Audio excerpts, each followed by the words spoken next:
Tony. Welcome to Landscape Photography World. How are you going? I'm good, Grant, and you. Thanks for having me on. You're a long way away from where I am, but hey, the Well, wonders of technology. yeah, it's a marvelous way of reaching out to people across the world, and I've been lucky enough to talk to a lot of people. Whereabouts are you? Looks like you're in a fascinating location. I'm actually in Oaxaca, in Mexico. It's spelled actually Oaxaca. So Cool. it's a Zapotec or a Natul word. So yeah, the pronunciation, I've heard a lot of versions of it, including the ones I started off with. Fair enough. Fair enough. I'm interested in exploring the motivations of photographers, and I guess why don't we start with you giving us a bit of a précis about how you became a photographer and what it means to you and why you keep doing it. I suppose one of my earliest memories of photographs would have been the shoebox being taken out when people came to visit when I was a kid. Hmm. And there was all the snapshots and people gathered around and they took out the shoebox and this was your great aunt and this was whoever and oh, do you remember her? And sometimes so that would have been my earliest memory, sort of all photography, the little square ones and the various bits like that. And then at some stage, I remember my father, he got one of those, I think it was a Kodak, but it was almost like the James Bond spy one. It was, they were little, I think they were a 126 cartridge. Oh yeah, And, yeah. You and slide in, slide out sort of yeah, thing. you slide in and slide out to make it work. And then he got a Polaroid, one of the ones with the bellows. And I still remember the sort of the smell of the stuff that you had to rub on because when you opened, you developed the thing, and then you had to wait a while, and then when you took it, and then you had to rub if memory serves, a pinky purpley kind of a color. It Yep, was a yep. very distinct smell off of it. Yeah. And then at some point, I got a like again camera that was in the house, 126, the little cassettes. You drop them off to the chemist Yep. because there was nobody else. That was, and you got back your thing like a while later with the pictures and whatever. And then at some point I bought an SLR. It wasn't a DSLR, an SLR. Yep. And I remember trying to load it for the first time and trying to wheel in the film into it and stuff like that. And I just got fascinated with the idea that moments were captured. I know it sounds a Mm. bit cliche, but you were capturing stuff, Yeah, yeah, and somehow they were going to be kept. yeah, And one of the things that I miss about the film thing is that you actually had a hard copy. So yeah. showing that somebody, or when people came around, as opposed to taking out the computer or the tablet and flicking through them, there's something not quite the same as when you had the physical paper in your hand. And then I went off, did some other stuff in my career. I always was taking photographs wherever I was Hmm. and getting more bits and pieces and blowing money on camera kit and stuff.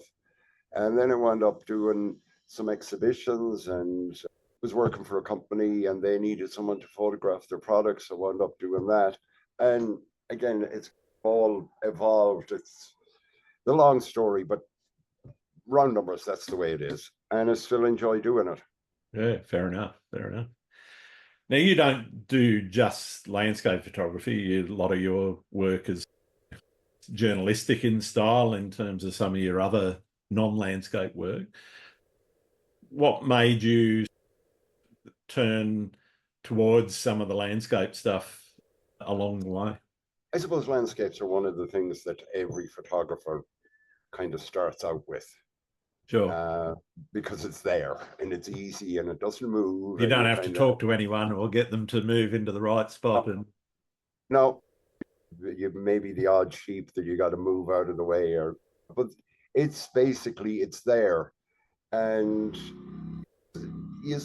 you get a kind of a feel for as well with the landscape, with the light, particularly like in Ireland, the light is weird.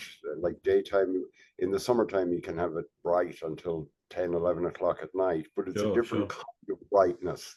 Yeah, And the way that will play off of the landscape and off of, because it's again rainy there, so you can have puddles of water and how it's going to affect that. And then you have kind of, so you learn quite a bit actually playing with landscape photography and also making it look better. I think probably most people, if you live in a city, okay, you're going to start off with cityscapes, but if you live in a rural area, landscapes are your thing. And get a picture of the family. That's where you start. Everyone probably does, sure. one way or another. And then because of what I was doing and living in various places, I moved into doing other things. And because I worked at installing big pieces of glass into like big buildings, Yep. I got interested. I was always interested in architecture anyhow, and engineering and how things work. Mm. So architecture was sort of the next thing. I'm talking about architecturally designed buildings opposed to standard houses. Yeah. And the way the light plays on that and the way they think about stuff. And then the other bit is sort of is a kind of a journalistic documentary. I just have a kind of a thing. I enjoy watching people, observing people. Yeah. Watching people and watching reactions and stuff. That's where that came along. Okay. And I guess I'm really interested in what is it that motivates you creatively? What are the things that you look at and you go, oh, I've got to shoot that? With some landscapes, you see them, you say, okay, I need to come back to that in a better light. I Yeah. know there's something there. It's the same with architectural photographs. You see something and you say, okay, I know the sun is going to come around the other side of that, and I know there's another photograph in there somewhere. Yeah. It's not always possible to go back to a place. If it's around your home, yes, you can go back, but sometimes you're in a location and you're like, I got to get this, and you do take a photograph, but it's not quite what you're looking for.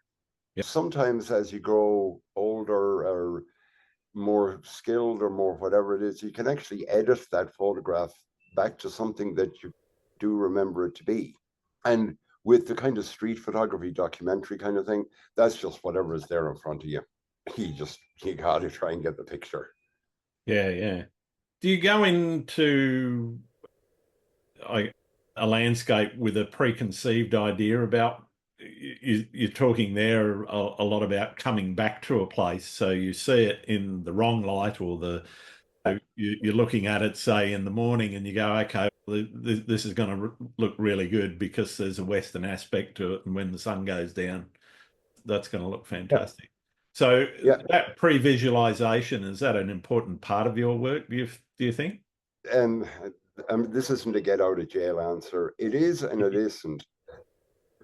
There are some landscapes and there are some things that I photographed and I'm thinking, oh, I want to go back to that. I want to get that at a different time. And it hasn't always been possible. One of the places I did photograph was that horseshoe bend in Arizona. Sure. Everyone has photographed it. I did happen to get it in the evening. And as I was leaving, there were guys showing up with tripods, neutrality filters, and they were obviously going to camp out for the night and maybe get, I don't know if the orientation was right for a Milky Way, but they were actually looking for something in the sunlight. They lived there. I didn't, so it wasn't a case of I could have gone back. Yeah. If I were to go back, I would probably go back again, similar to them. But again, some of those locations, like Horseshoe Bend, they're so photographed that it's okay. I got a photograph of it. I could say I got a photograph of it, but there's a million other photographs of it. It's my interpretation, but I've probably stood where hundreds of or thousands of others have stood. Oddly, yeah, actually, oddly, that is one of the places where to really get a photograph, there are two rocks and you have to lay down between it. You almost have to take your turn. And there's Yeah. no room really to do anything unless you have some, I don't know, maybe there's some way of doing it, but not the easiest thing. And as I said, people lining up to do it. Same with going through the slot canyons, the Antelope Canyon, for Yeah. argument's sake. Same thing, you're on a tour and you can do a tour with photographers, but it's the Navajo Nation that run it. So Yep. unless you say, okay, I want to be by myself, and you take it and you get it at specific times or whatever, you're kind of almost run and gun with them. Yeah. Again, I did drive across the US, Arizona, New Mexico, all that, and they're just like, you wait 5 seconds and the light is different. And if you Yep. live there, you probably know what's coming and where to be. And I've been quite fortunate in that I've been in the right place at the right time for a few photographs, like Bryce Canyon. Yep. I was there, it was during COVID, got in late. It was the 5th of July, I think it was just after the 4th of July celebrations. Mm-hmm. And I got up, I had no idea like where. I had been driving by and said, oh, Bryce Canyon, I read about that somewhere. I'll go. Got in, and there was one other photographer there. Nobody else really in the thing. And I was like, okay, Thor's hammer. Where do I go? And I just managed to get into the right place just to get the sun coming through the little, what do you call it? Fortunate. Yeah. Right place, right time. But there was no plan in that one. I have done, say, a photograph in North Mayo, near my hometown. Yep. It's a cave, and there's a sea stack in front of it. And pretty much there are only 2 times in the year you can go there, which are spring tides. You have to wait for the tide, and so long as it's going to be calm, you can walk to it, or you could take a boat to it, but it's sketchy enough to do. But the rest of the time, the floor of the cave, it's the Atlantic Ocean that's in it. That one I did plan.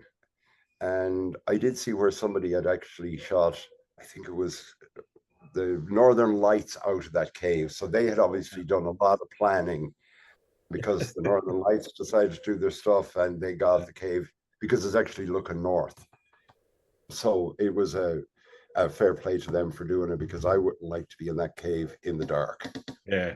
In the winter. But again, amazing. Do you think it's important, though, to have goals in your photography? And do you set yourself mini or large scale projects to work on to build a portfolio or build a body of work around a particular area or something? I think for me, and because I do quite a bit of the architecture thing, I have so many photographs of architecture that I'm always looking at that. And over the course of years, like I was actually found some photos earlier where I'd taken them maybe 12 years ago. So if you're going to say it's a 12-year project, yeah, right, that I took all that time ago, and wherever I go, I'm always trying to take those photographs. Yes, same as if somebody is doing, I suppose landscapes they're all very different, but it's okay, I'm going to do, there's a rock or there's a tree in the middle of it. So if I see something somewhere, even if it's not the best light, whatever it is, I'm going to stop that photograph. It's in my archive. I have it there. Sure. I can go back with it. Do I set out for 6 months to do a project? No, I don't. But I have, over the years, built up a lot of photographs that I have taken of things that could be curated into projects, if that makes sense. Yeah. Okay. And in terms of your style, how you were asked, and I guess you are being asked, how would you describe it? How would you describe your style? Probably dark. Okay. When I say dark, I do like shadows, and I do, which is why I do a lot in black and white. I do the tonal ranges of things, and I do the darkness, and I do the dark to highlight the highlights, if that makes sense, to try and bring out what I'm doing as best I can in camera. It doesn't always work, and again, you go to places like the Arizonas, the New Mexicos, places like that. Yeah. I'm sure there are places in Australia, and it's just bright, and the stone is brown, and there isn't an awful lot of darkness around. So then you have to work with the colors that you have and the blue skies and stuff. But generally speaking, I would go for, I like the idea of shadows and leaving little bits for people to find in the image. You've shot around the US and the Americas, I'll call it, because it's more than just the US. And I guess I'm interested in what's made a guy from Mayo in Ireland abandon all the greens and blues and greys that are there and go for the browns and yellows and ochres that are in the American deserts. Some years ago, when was it, maybe 10, 15 years ago, I was at a point in my life, kids grown, doing their own thing. And I hadn't traveled a lot when I was younger. So I set myself, I just said, I'm doing it. Yeah. I'm going to travel. And I was fortunate enough to get into a sort of a job where I could work for 3 months and take a couple of months off. Nice. Yeah. So I wound up going to various places, completely random, almost throw a dart at at the globe kind of thing. And I went to Cambodia. Oh no, I went to Colombia because I wanted to sail. There's a sailboat that goes from Colombia to Panama, and I wanted to do that. And my younger brother, had previously been to a lot of the South America. So there were places he had talked about, and my older brother used to winter in Thailand and Asia in the 80s. So I heard all their stories, and I was like, oh, I want to go to somewhere, but I want to go to the same areas, but maybe not the exact same places. Yeah, right. So I was kind of like, okay, I have some time in my pocket. I'm going. So I went to various places, took my camera along and photographed whatever was there. Some places I didn't even know that. I went to Tahiti. It's a kind of an odd story, but anyhow. And I didn't know Teahupo'o, I can never pronounce it. The big wave that they're currently surfing, I think, in the... Oh, yeah, yep. I actually didn't know that was there. I knew it was somewhere there, but I didn't know it was there. Yeah, right. And I was like, wound up, I got like a little cabin, and for some reason, the owners, who I'm still in contact with, and it's years since I was there, but they mistook my name for Toni. So I had this little cabin, but they had put the mosquito net up and everything, but it was pink, and they had put little flowers on the bed for me. Nice. Yeah. And they were like really surprised when I got there. But anyhow, so then I was like, oh, can we go out? The guy had a boat because it was on the sea and everything inside the reef. And he was like, and there was another guy I met. He was from Austria, and his girlfriend. And we just asked about, would he take us out in the boat? We'd pay you, blah, blah, blah. And he said, no, just take the boat. I'm like, no, we're not going anywhere near that bad boy with your boat. But we did go out, and it wasn't, and there weren't people surfing. There was some windsurfing going on, but it's still bloody big. Yeah. And break. And there were some whales. So we were doing a little whale watching as well. And the captain was spending more time on the whale watching, and we had drifted into where that bad boy was breaking. And he was like, throttle to the stop, get their asses out of there. One of those times when it's like, oh, if you had a GoPro video camera and it's attached to you, God, but it was more hold on to the boat and I hope we don't get capsized. And I was in Maui another time, and Jaws obviously there. And because there is surfing, Mullaghmore is actually a very big surf thing, which is only 45 minutes from my home. So Jaws, everyone has heard about it. So I was like, okay, I want to do this. I get some photographs, and I only had a lens, and yeah, they're a long way away. Yeah, And right. there were some guys there with 800s and Sure. various things, and but I did get to see part of that. And then just up from that, there's another place. I think it's called Huaquipa. I Yep. know I'm pronouncing it wrong, but there's windsurfing going on there, and that's pretty spectacular. Yeah. Uh, and oh yeah, and then in Maui there is Haleakala, which Yep. is and that one I did. I was like, yes, I'll get up at 3 o'clock in the morning. I will go there to get that. And I did get there and get some photographs of it. It is actually pretty spectacular Yeah. to Yeah. watch the sunrise over the clouds. Mm. So when I'm saying I don't plan things, that's Yeah. not Fair enough. strictly true. But sometimes it's more, oh, I'm in this place. This is here, so I'm going to go do it. Yeah. I didn't go to Maui to photograph Haleakala, Yeah. that Right. kind of And so, how long have you been on the road, on and off? about 10 years. Yeah. Wow. Like when I went up driving across the US, I I was in Guatemala. I was asked to go to the US to do a small project. And when I got there, COVID happened and I couldn't leave. Yeah. And then I extended my visa. And then there were some guys asked me, it was a Belgian operation, and they said, could you do some stuff for us? Mm-hmm. And I was like, okay. And they gave me a car. They wanted me to fly, and I didn't want to fly. It's not that I'm afraid of flying. I'm here. I have time to get from place to place. There's not a major panic.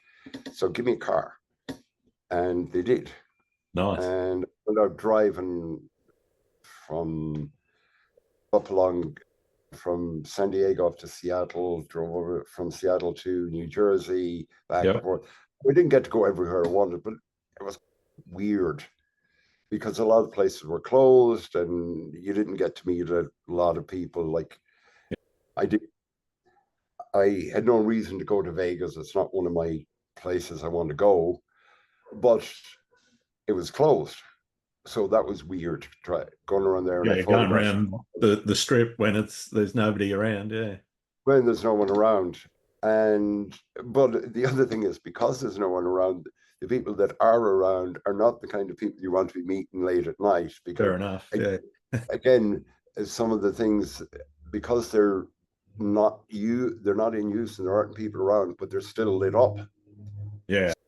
Getting them at night is when you want to do it, but the people that are around at night are not the kind of people you want to be meeting at night. Yeah. Not when you got 10 or 20 grand's worth of cameras Exactly. in your hands. Yeah. So it was carrot dragging that around. But I did get some interesting photos from there. Wow. And same with some of the other places. Like, as I said, Bryce Canyon, going back to it, because it was during COVID, there was no one really there. Yeah. Whereas I'm sure at another time, there's probably 1,000 people trying to get that photograph. So Sure. pluses, minuses. Yeah. What does success look like for you in your photography? I suppose there there's probably two things in it. One is when I nail the photograph, when Yep. when I see that photograph, and that's what I wanted to photograph, or as close as possible to it. Yeah. Yeah. The other one is when somebody buys it. When somebody buys a piece of my work, is Yep. it's a pretty big thing. You know, there's a lot of that's amazing, it's blah blah blah. But when somebody actually takes money out of their pocket or out of their wallet or whatever it is and gives it to you for that image that you created, then yeah, that's probably it, success. I can't think of anything else really. Awards wouldn't be, awards wouldn't be, oh, I want to get that I want a prize. I want to be. It'd be nice to get something like that, but I'm not going out to look for it. That You're kind of not a way. chasing it. Yeah, yeah. I'm not chasing an award. I'm interested in how, I guess, your freelancing came about. What is it that I guess made you choose that as a full-time career, and when did you and how did you make that decision to go full-time? It was a whole series of things. What I was doing sort of full time, that sort of dried up, and I was like, okay, let me see if I can make a go out of something that I actually really like doing. Yeah. And honestly, it's not as lucrative as people would seem to think it is. There's a lot of hard work in it, and there's a lot of chasing dead ends and things like that. Yeah. And there are people, I'm sure, that are actually, no, I'm going to rephrase this. When you say lucky enough, there are probably a tiny handful of people that have been lucky enough, and pure luck. Most of the people that are actually successful is they've actually done an awful lot of groundwork and stuff behind the scenes that nobody Yeah, is it's aware it's of. rare that anyone just suddenly appears fully formed as a professional photographer. Yeah, that's just not how it happens. Yeah. And through various things, and look, I still get the requests to photograph something. Oh, we'll give you beer or whatever. And it's no, that's not how it works. Yeah. Yeah. Although, in fairness here, I do some stuff for some small, and Okay. they would, when they're making their mezcal, they might make a batch of 20 liters at a time. That's Oh, wow. small. Okay. It's they don't have a marketing budget. They don't have, Yeah. and so I'll do something for them to get them some photographs, and I'll wind up with a bottle of mezcal or something like that. Mm. And I don't have a problem doing that if somebody is really just starting out and but if some big operator comes along, I said, no, come on, you have a budget for that. You had a budget to get your secretary to contact me. Yeah. No, I'm not doing that. But as I do, and I know some of the people here that buy the mezcals, so they know the people. And when you go and meet them, they're the kindest, most wonderful people in the world, Yeah. and they feed you, and they're really proud of what they do, but they don't have the resources, and they're trying to make a buck. But the big guys are in, and they're making what they're doing, you know. Yeah. But yeah, freelancing, there are some things that I won't do simply because I'm not able to, or I don't have the equipment. Yeah. And some people say, "Oh, you need the camera." You don't need. It's not the equipment. It is. Like Yeah. at a In certain point, circumstances, it absolutely is.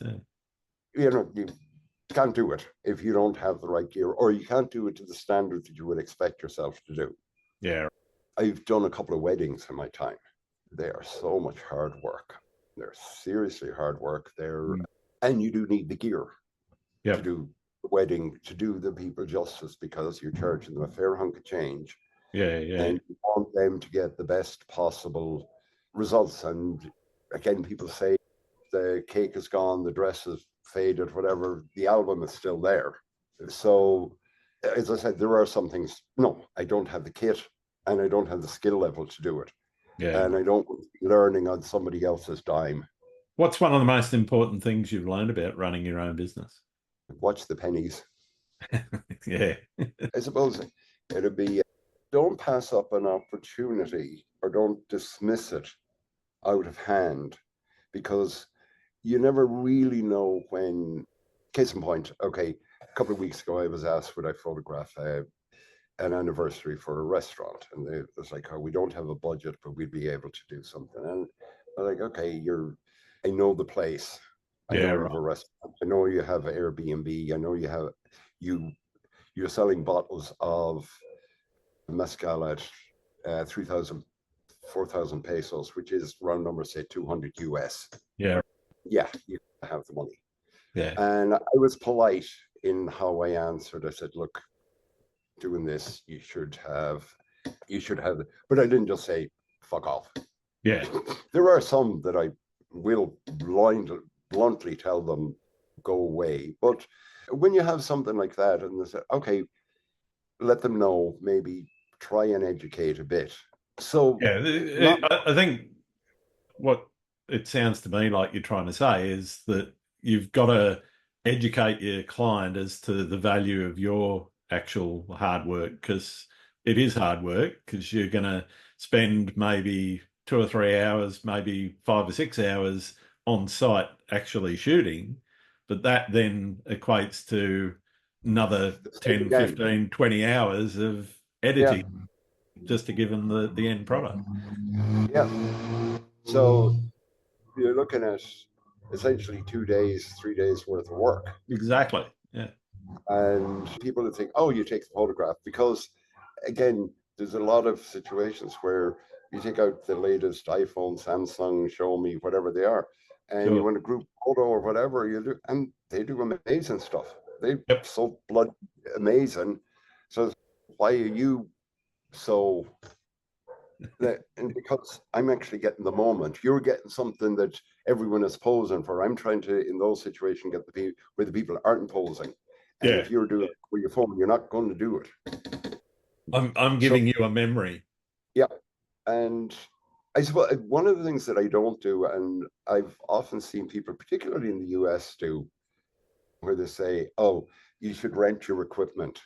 If you're doing a shoot, you charge for the rental of your equipment." Yeah. That's And an that's part. interesting take on it. Yeah. No, I've never done that. Yeah. But if you had to go out and buy a specific lens to do a particular thing, you don't have it. Yeah. So what? One way or another, you're charging for it, Yeah. because you have to build it into your price, or you have to. So people say, "Oh, you're charging one way or another." They break it out. Some places they break it out. Movies are that's standard in if you're making some kind of movie, because Yeah. you got to Right. go and here. Yeah. But so that's not something that I've ever done, and I don't think I've ever had to rent a lens to do a specific job. But it is something that I have looked at. But I think where I am right now, that's not that's not going to be a runner. Fair enough. Fair enough.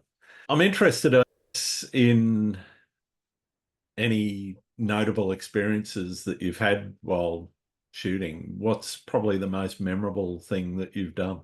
There are always tales of daring do.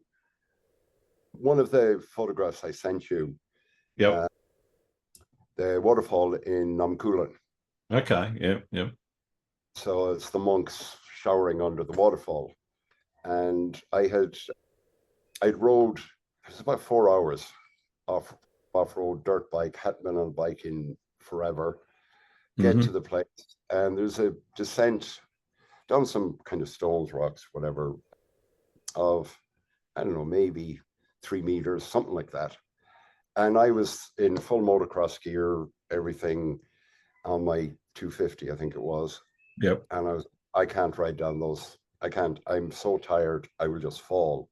So I got the guy who had guided me, who only spoke Khmer, and I was like, we figured out he was going to take the bike down, and I was standing at the top of this little gradient or whatever, and a whole family, and not quite literally with the kitchen sink, but on a little Honda 50 or something, comes bouncing up, not a problem on them, and here's me with all my gear on me. Yeah.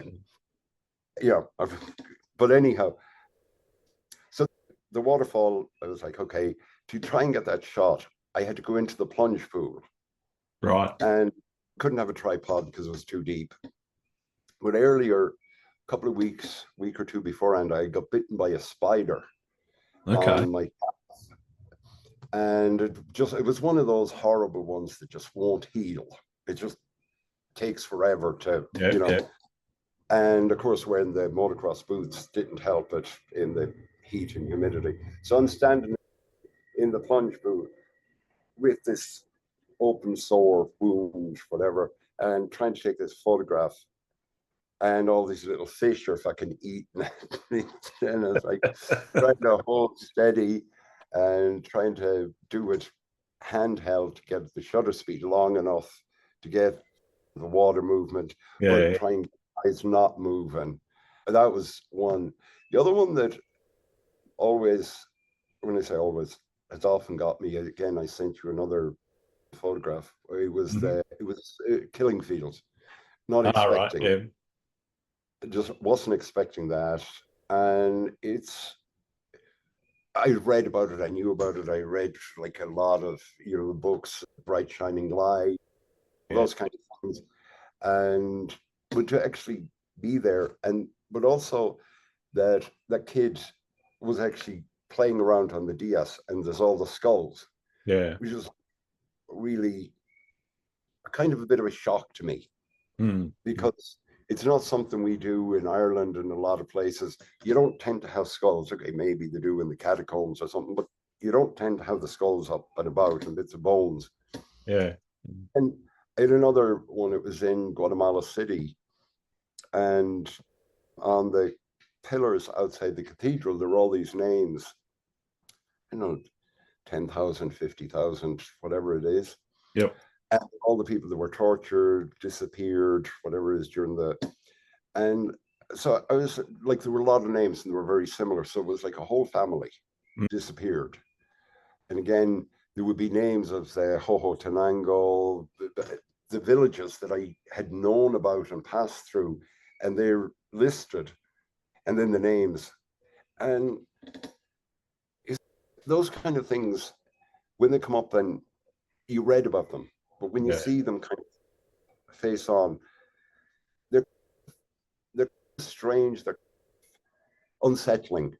Yeah. Yeah. Again, I had gone, talking about planned, I did go to, I forgot the name of the village. It was just outside Antigua in Guatemala. Yep. And in 28, the fuego erupted and it pretty much wiped out a couple of villages. Plastic flow, they were wiped out. So I was like, I went there with another guy and we were said we'll try and photograph. And was just, there was nothing to photograph. It's just ash. Yeah. And the ash is up to the level of the eaves of the houses. And some of Right. them they just didn't get in, some it did. So, and there's toys and there's stuff there. And I think I'm probably walking around on top of people who were just engulfed by this, or Yeah. so Absolutely. those kind of things that they do stick with me. Yeah. Uh, Again, another one that was in Arizona. There's the Painted Desert project where people do murals on abandoned motels, etc. And there was one said, "How can you say the nuclear war is over?" or something to that effect, when there are still people dying from uranium poisoning because there's all the uranium mines there, and they're Yeah. predominantly Navajo that are Mhm. dying from it because they were being mined. So those kind of things. I'm not a social justice warrior, but I do, those things do hit me hard. Yeah. Yeah. Come face to face with them. Yeah. Is there a particular spot that you keep getting called back to, a particular location that I guess you've got unfinished business with? It's been done, so there's no point in trying to do the Northern Lights out of that cave in North Mayo. It's already been done. Look, I honestly, I wasn't ready for that question. There are some places that I would actually maybe like to camp out overnight Yeah. and almost do a sort of a dawn to see just how light would play with it. Maybe more so in northern or maybe southern latitudes, not really necessarily where I am right now in the tropics or in the middle. I'd want Mm. to where the sun is fairly low in the sky, Yeah. if that Right. makes sense. Yeah. No, that makes a lot of sense. Yeah. What about somewhere that you would like to retire to? Is there a location that you've been to that you just to say, all right, when I get in my dotage, this is where I'd like to be? Now, I think there are. I'd want no. I'd want to You be want to too keep greedy. traveling? No, I'd want to have enough money to be able to spend 3 months here, 3 months there, 3 months. Yeah, right. Where I am right now, in the only problem with this, I'm in Oaxaca de Juarez, which is the city. It's about 2 hours from the ocean. Yeah. It used to be about 7 hours because you had to Okay. go around the up and down the mountains Yeah. to get there. But I grew up beside the ocean, so being beside the sea, but not the cold Atlantic that we get in Ireland. But no, there are a lot of places that I've been, and there's still a lot of places to go to and visit and see. No, I'll always have Couldn't a nail soft one spot. down. Fair enough. Fair enough. I'll always have a soft spot for Ireland. Yeah, fair enough. Do you prefer photographing alone or with other people? I'm a loner. Mm-hmm. I am a loner because a lot of the times when you're doing something, it may be, no, I have photographed one or two other photographers who were also kind of loners. So Yep. you go off and do your own thing. You're not Yeah. trying to, some I've done You join certain, up later and go and have a beer or a coffee or whatever. yeah, or you say, oh, and you point to them, maybe they have different gear. Maybe they Yeah. have something different. Say, okay, you know what? You could probably get that with your gear. Yep. They have a wide angle, they have a longer, whatever it is. But photographing with a group of people, which I've done a couple of times, mainly photo walk type things, Yeah, sure. they're a pain in the ass. Fair enough. And no, there's usually one person or maybe two, and they want everything. So if you line up, it's like there's a bloody lens over your shoulder or something like that. But if you are, if it is with somebody, and the other thing, great thing is if you're photographing with someone that you know, they are instinctively thinking of something. If I see them going off on some direction, I'll pick up the camera bag or make sure the camera bag is closed and bring it with me because Yeah. they know they're. Or if we said, okay, you're going, I'm fine here, and then you think of something, you're going to bring their gear Yep. with you. So Yeah. whereas other they just wander off. So having someone that's actually aware and thinking the same as you is actually fun. Yeah. Yeah. Yeah. Yeah. What about when you get back? Are you straight into editing or are you one to let things marinate for a bit? I'm straight into delete the ones that are out of focus, like Yeah. badly out of focus. Yeah. Get rid of them out of Yep. the thing. But oddly, I have found, because I've been going through archives recently, and there have been photographs that I had actually flagged to delete, but never got around to doing it. And I was like, now I know why I took that photograph. And it could be years ago that I took it, but I said, now I actually have the skills to actually bring that photograph to life, kind Mm. of how I saw it. Now, if it's completely out of focus or photograph in your pocket or the lens cap on or whatever, okay, you delete that. But there are actually a lot of photographs that are there, and even though they're maybe not the best in the world, they're either side of a good photograph. So they're actually a memory of taking that photograph. Yeah. Some photographs, yes, I leave them to marinate. Some of them you just got to do them as quick as possible. But then there are others that they need a bit of time to stew, and sometimes Yeah. that's weeks, Yeah. sometimes it's months. Yeah. And as I said, sometimes I came across some ones that I had taken at a concert. I was like, oh, know what I was doing there. And also technology has improved a lot. Absolutely. Yeah. Yeah. Being able to So clean up a noisy image is so easy now. Yeah. yeah, so I suppose one of the things I would say is if it's even remotely, don't dump it. Yeah. If it's trash, all right, get rid of it. But if it's remotely, because you never know what you might, or you might be able to put it into collage, or you might be able to do something with it. So Yeah, exactly. You may not see the benefit to it right now, but there might be something that you come back to in a little while. I'm always dipping back into the archive and going, oh, I missed seeing that the first time I looked through the folder, and there's something there, and I can do something with that.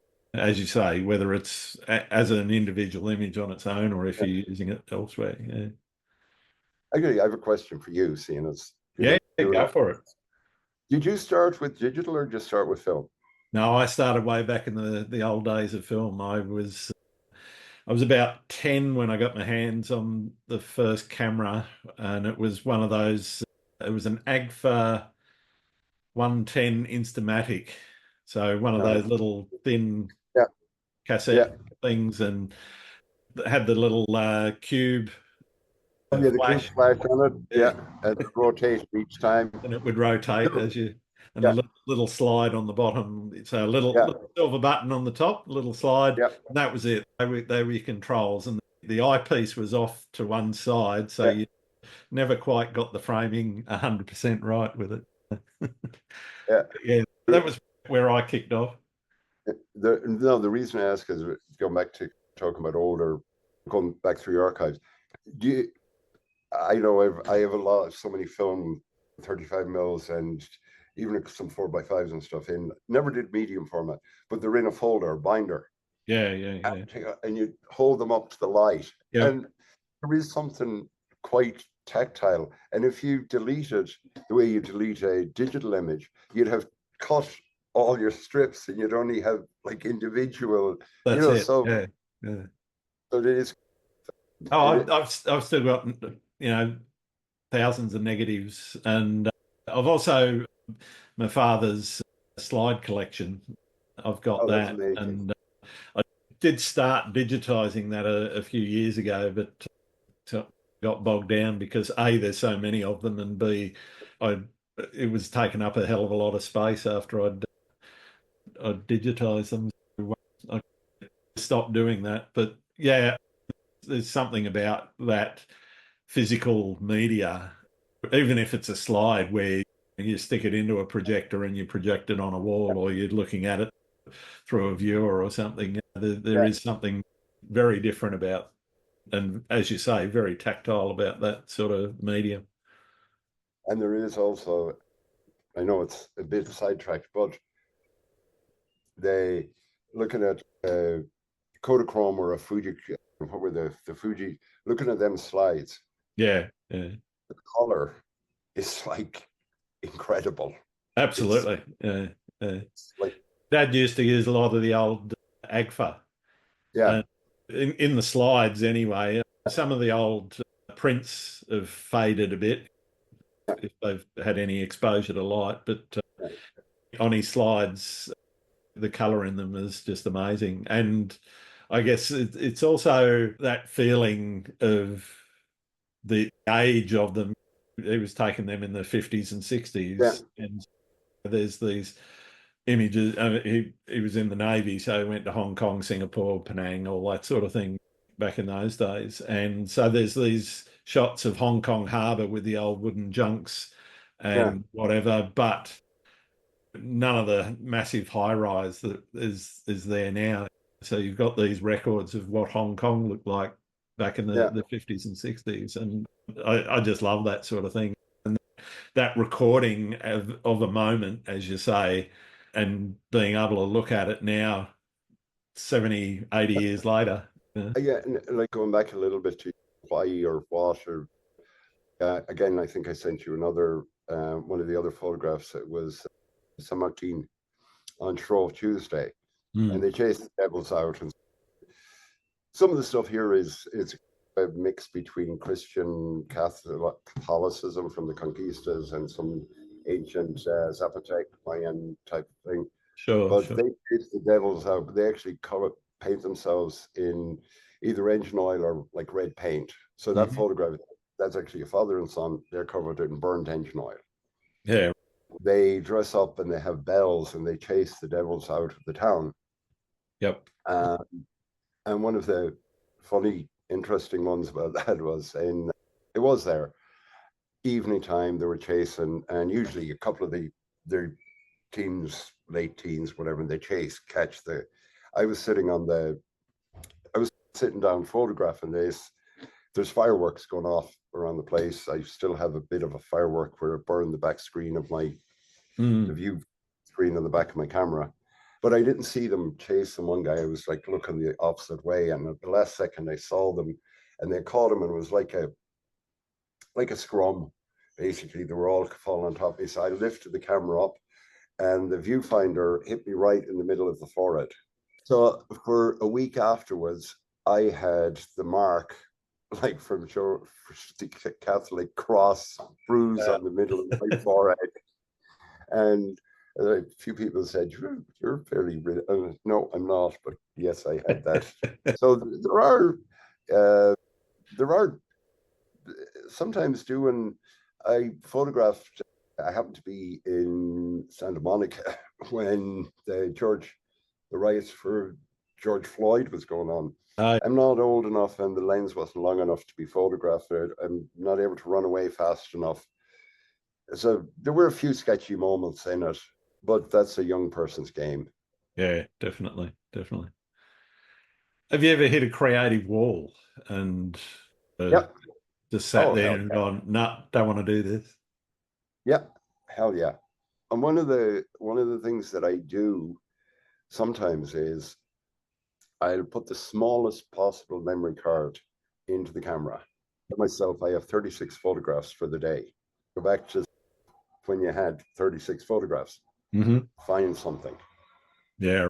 And oftentimes it works, not always, but it's a good exercise because it's so easy to go bang. You just, I don't know what some of the new cameras are doing, 40, 50, 100 frames a second or Oh, something. well, with the new Canon, they're pre-shooting if you're half Yeah, press. So you're getting, yeah, I think, 15 frames, yeah. before you've even actually pressed the shutter fully. It's like that kind of going back again and from the film days when you had to figure out what the light was supposed to be and you weren't Yeah. most of the cameras they did have a kind of a rudimentary light meter in them and you Mm-hmm. kind of could get, but like now they're just, so you get very lazy. Yeah, And absolutely.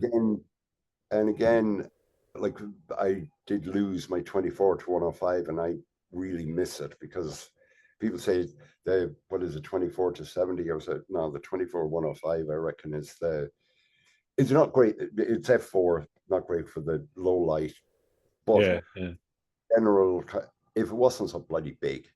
But zoom in with your feet now, so I have to think, whereas now I have to get closer yeah, to right. people, get stuck into the action. Mm. And but you do get lazy with stuff. And again, it's one of those things that I think you have to force yourself to do them.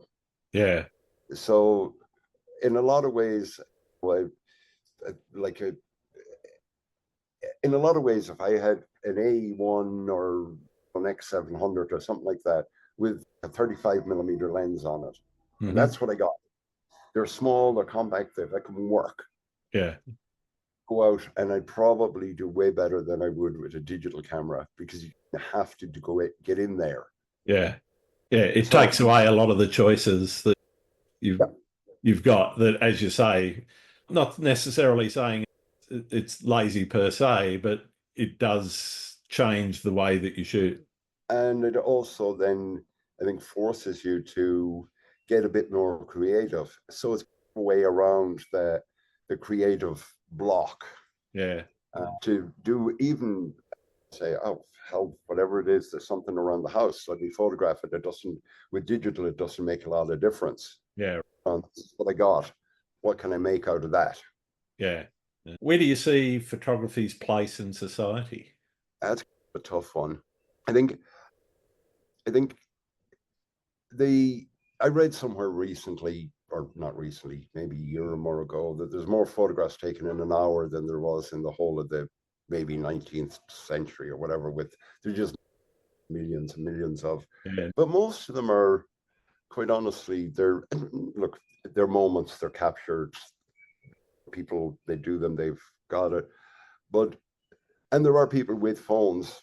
Don't get me wrong, that are actually taking amazing photographs. They're actually oh yeah, photographs. yeah, absolutely. But I think photography is, I think it's going to go, I think it's going to keep evolving. It's going to keep developing. One of the interesting things is, I think it's Ruben Wu. Yep. He does stuff with the drone and that lighting thing that he does that is half photography, half video, half.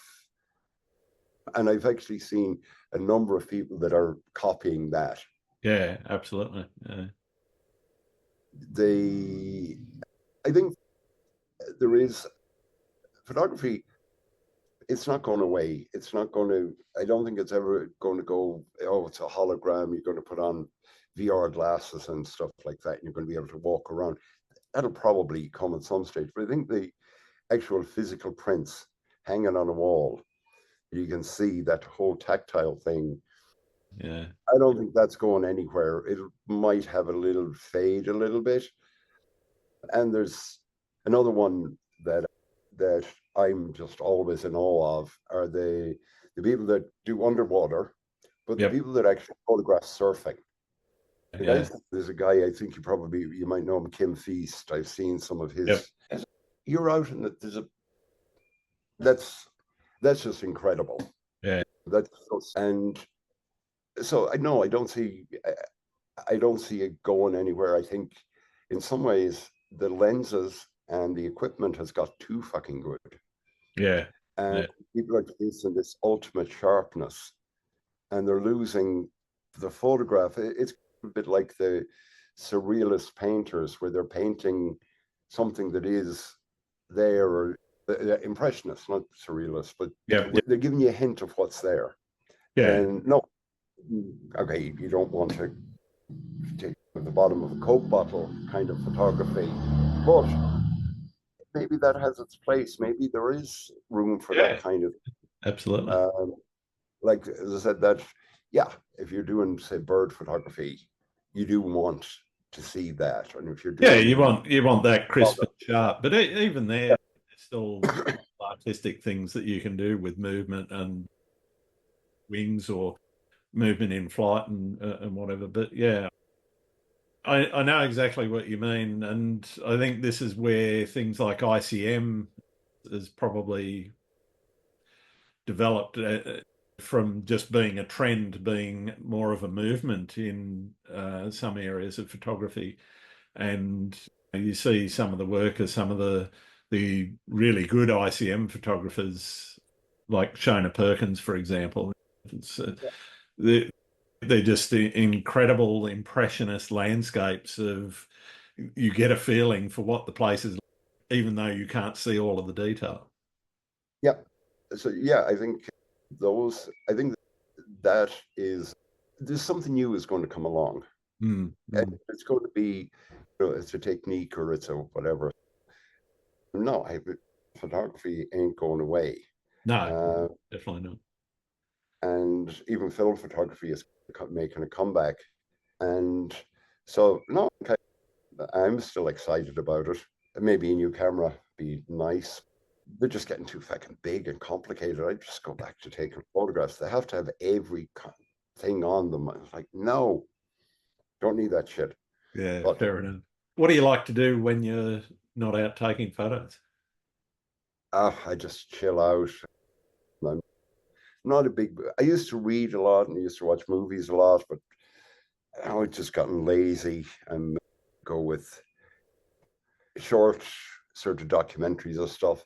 Or occasionally I'll go off on some, I won't say it's fact finding, but I'll go down some rabbit hole or I'll see something on one of the social media things and I know it's patently wrong. And somewhere I remember the actual facts of that. And I'll go off and do a whole lot of research and I'll type out a long reply and this, they're not even going to fucking read it. So I'll delete it.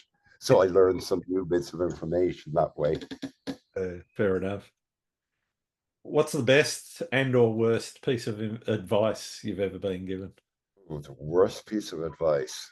Geez, I can't think.